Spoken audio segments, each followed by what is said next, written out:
When you're in a ring, you can make people sit at ringside, boring, because you get in the hole and you just stay there.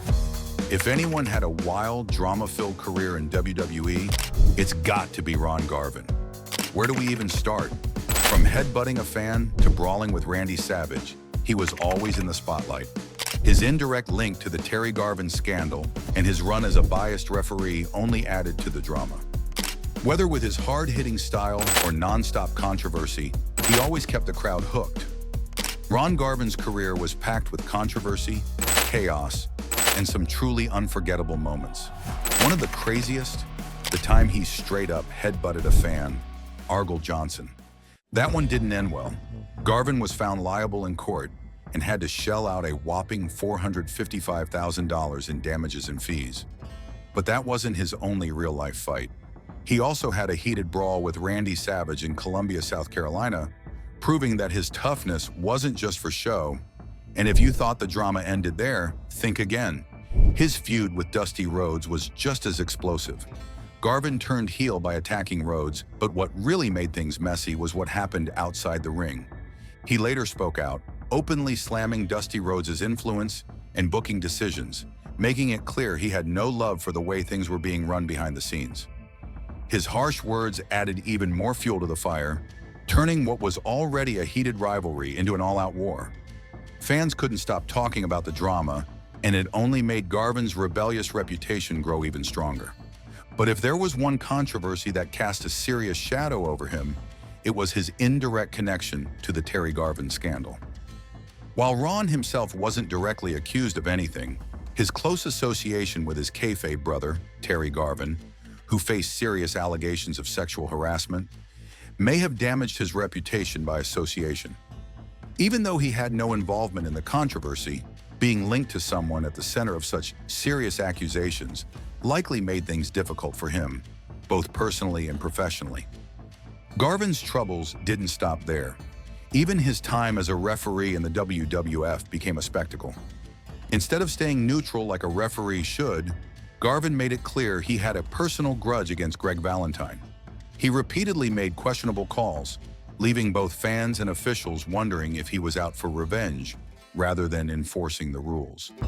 Things finally boiled over when he took it a step too far and outright punched Valentine in the middle of a match. That was the last straw. After receiving multiple warnings, Garvin was officially banned from refereeing altogether. Beyond WWE, Garvin stirred things up in the business world of wrestling too. After leaving SECW, Garvin didn't just step away quietly. He made waves by starting his own rival promotion. But that wasn't all. In a move that shocked the wrestling world, he took the NWA Southeastern Heavyweight title with him, along with something a little more unusual: Ron Fuller's boat. Naturally, Fuller wasn't happy and took the matter to court. But in a surprising twist, he lost the case simply because he refused to admit that wrestling was scripted. As if that wasn't enough controversy, Garvin's reign as champion in Jim Crockett Promotions didn't exactly go as planned. His time at the top was short-lived, and it didn't do the company any favors. TV ratings dropped, ticket sales suffered, and many saw his title run as a mistake. Some even speculate that the entire thing was just a strategic move, setting the stage for Ric Flair's big comeback and making his eventual title win feel even more important. Whether intentional or not, Garvin's championship run remains one of the most debated moments in wrestling history. One thing is clear: when it wasn't his drama-making headlines, it was his performances that remain legendary to this day. Garvin, originally wrestling under his real name, adopted the ring name Ron Garvin in the mid-1960s and formed a tag team with Terry Garvin, who was billed as his brother. Alongside them was Jimmy Garvin, who in reality was Ron's stepson, serving as their manager. Together, the trio made waves in the late 60s and early 70s, winning multiple regional tag team championships. By the mid-1980s, Garvin had gone solo and built a strong reputation as a singles competitor, particularly in Georgia, Alabama, Kentucky, and Tennessee. He and Jimmy Garvin had a heated feud with the Rougeau family in international wrestling, based in his hometown of Montreal. But Garvin's career was just getting started, and he had plenty more controversy in store. Garvin made his mark in Southeastern Championship Wrestling, owned by Ron Fuller. But one of his most infamous moments there had nothing to do with a match. He literally threw the championship belt off the Gay Street Bridge in Knoxville. That kind of rebellious energy followed him throughout his career. His time in Angelo Poffo's International Championship Wrestling saw him take on some of the biggest names, including Randy Savage and Pez Whatley. One of his most memorable moments came when he knocked Ox Baker's dentures out of his mouth and then stomped on them. Garvin had a knack for making sure fans never forgot his matches. In the Southeast, Garvin had feuds with legends like Andre the Giant, Bob Orton Jr., and Tony Charles. He even briefly adopted the persona Mr. Knoxville and teamed up with Charles. But in true Garvin fashion, he soon turned on his partner and aligned himself with Orton, officially becoming a heel. Garvin dominated the NWA Georgia scene, holding the television title 5 times. One of his most talked about feuds was with Jake the Snake Roberts, who was a member of the Legion of Doom at the time. At one point, Roberts held the title and refused to grant Garvin a rematch. Desperate to reclaim his belt, Garvin took drastic action. He mortgaged his house to come up with $10,000 to pay Roberts for another shot. The gamble paid off and Garvin won the rematch, reclaiming the championship. Though Garvin had been part of Jim Crockett Promotions since 1968, he wasn't initially a major player. For years, he was seen as a mid-card wrestler, often used to put over bigger stars. But when he returned to JCP in 1984, things changed. He became known as the Man with the Hands of Stone, a nickname that would define his career. Garvin had high-profile feuds with Tully Blanchard and Black Bart. He also teamed up with Barry Windham, and together they won the NWA United States Tag Team Championship from Ivan Koloff and Khrushchev Khrushchev. They later lost the belts to Koloff and Dick Murdoch, but Garvin's star continued to rise. One of his most unique moments came at Starrcade '85 when he teamed up with Jimmy Valiant against Jim Cornette's Midnight Express. But it wasn't just any match. It was an Atlanta street fight, and Garvin wrestled in drag as Miss Atlanta Lively. Fans were shocked, but Garvin pulled it off in style. He continued feuding with Cornette's men, including Big Bubba Rogers, whom he battled in another street fight at Starrcade '86. By 1987, he and Windham were still chasing the Midnight Express, now with Sweet Stan Lane replacing Dennis Condrey. The feud escalated when Cornette threw fire in Garvin's face during a match. This led to Jimmy Garvin stepping in to help his brother, turning both himself and his valet, Precious, into fan favorites. Garvin's next big feud was with none other than the Nature Boy Ric Flair. Their rivalry was built around Flair's obsession with Precious, leading to intense, sold-out matches. Garvin often won non-title matches or by disqualification when the title was on the line, but he couldn't seem to take the championship off Flair. That all changed on September 25th, 1987. In a shocking twist, Garvin defeated Flair to win the NWA World Heavyweight Championship. However, there was more to the story. With the NWA's biggest event, Starrcade '87, set to go head-to-head with WWF's first Survivor Series, Jim Crockett Promotions needed Flair to win the title back. The problem? They had to find someone willing to temporarily hold the belt. Many wrestlers declined, but Garvin, knowing this might be his only shot at the championship, took the opportunity. Garvin held the title for 2 months before dropping it back to Flair at Starrcade. Though his reign was short, it cemented his legacy as a world champion. After losing the title, Garvin's focus shifted to a feud with Kevin Sullivan and the Varsity Club. He teamed up with his brother Jimmy, the Road Warriors, and Steve Williams for a Tower of Doom match at the Great American Bash, defeating Sullivan's team. Later that night, Garvin made another shocking move. He turned heel by knocking out Dusty Rhodes with a punch, costing him a match against Barry Windham for the U.S. title. This reunited Garvin and Windham as villains, with Gary Hart managing them. But despite the dramatic turn, Garvin's heel run didn't last long.